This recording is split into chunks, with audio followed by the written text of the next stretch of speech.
Wandelen met jou over padden en door bossen. Genieten van de natuur en de mensen. We pikken de route weer op voor de laatste etappe van IJzer naar Maastricht. Het is een frisse start, maar belooft een mooie dag te worden. Dus ik zou zeggen, wandel eigenlijk niet met me mee voor het laatste gedeelte van de Dutch Mountain Trail. Met de laatste top voor vandaag, de Observant. Dus ik zou zeggen, wandel en geniet met me mee en tot straks.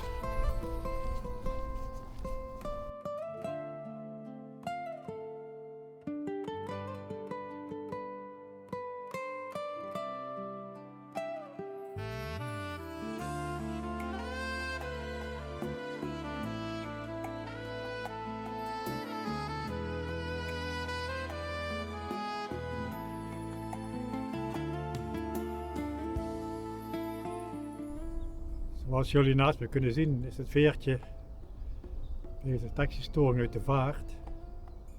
Normaal gesproken moeten we hier oversteken voor de Dutch Mountain Trail. Maar het gaat niet, dus we nemen een alternatieve route. We blijven aan deze kant van de Maas. En bij de eerstvolgende gelegenheid pikken we de route weer op.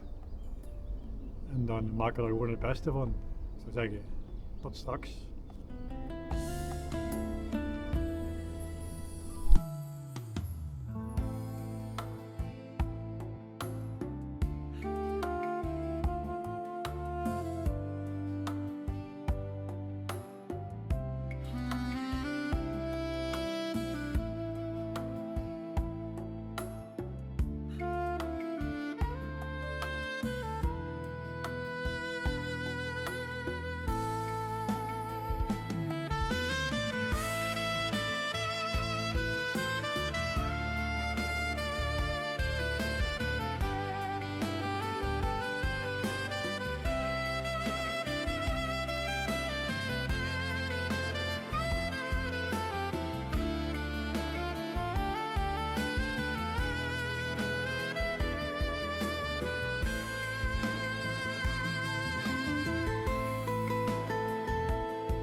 ondanks dat ik een alternatieve route heb moeten nemen, toch een mooi stukje natuur gehad.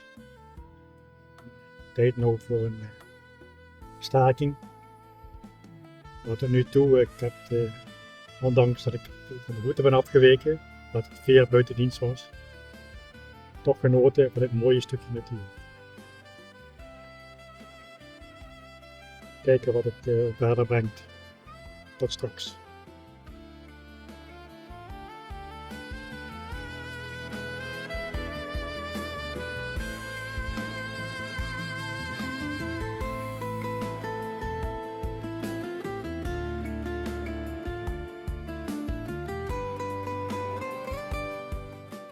We zien hier de kasteelruïne Lichtenberg met fundamenten die teruggaan tot de 10e eeuw. In 1568 gebruikte de hertog van Alva het kasteel als hoofdkwartier tijdens het beleg van Maastricht.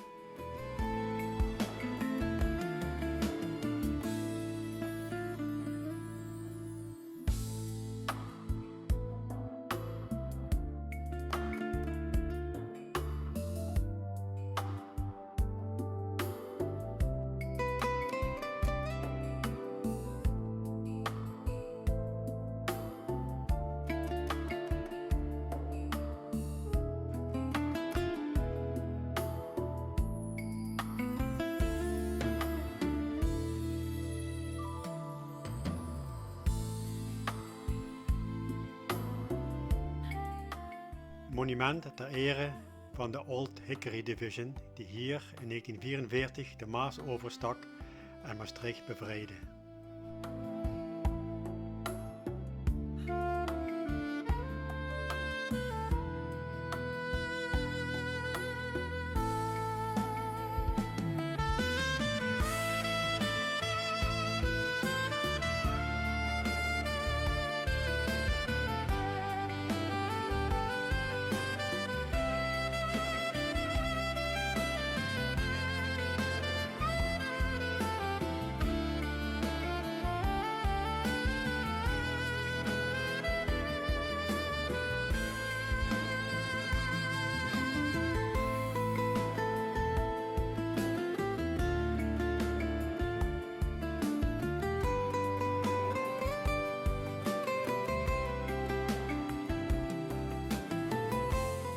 Ik zie jullie graag in deel 2 van deze mooie etappe.